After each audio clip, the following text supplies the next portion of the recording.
Hey, good morning. 2 Corinthians chapter 6 today. And as we think back to chapter 5 about this ministry of reconciliation, and that God, through Christ has reconciled us to God through the gospel message and through belief in the gospel. And then our job is this ministry of reconciliation, that we take that message to the world. And Paul begins chapter 6 talking about that we commend ourselves in every way, that the way we commend ourselves is by endurance in afflictions, endurance in hardship, endurance in calamities.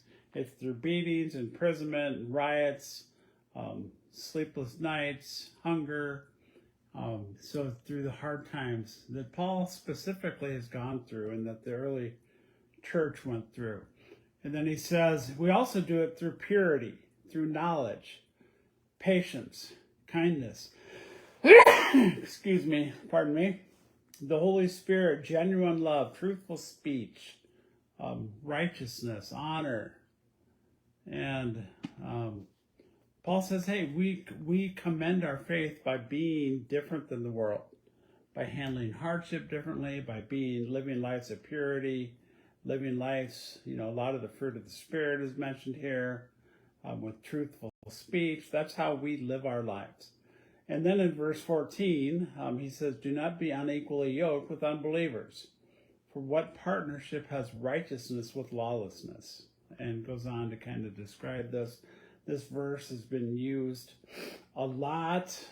Some translations say don't become partners with unbelievers. And we've used this verse to caution couples from getting married, a husband, wife, if one is a believer and one is not a believer, or to enter business partnerships with somebody. And I wholeheartedly agree that needs to be a concern. It needs to be a caution. And as we think about our ministry of reconciliation, especially if your partner will not allow you to be involved in that ministry, will not allow you to do ministry, to share the gospel, to live out the gospel. And then Paul would say, no, don't be partners with that. So young people, it really should cause you to address that, yes, I really should pick somebody and be involved with somebody that is a fellow that shares my faith, a fellow believer. And a partnership as well, I don't think it's necessarily saying you cannot be a partner with somebody that isn't of faith, but certainly you should not be a partner with somebody who does not allow you to practice your faith.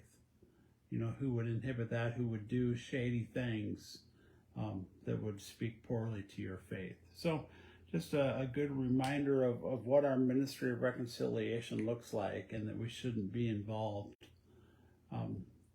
in partnership with people that will not allow you to do that.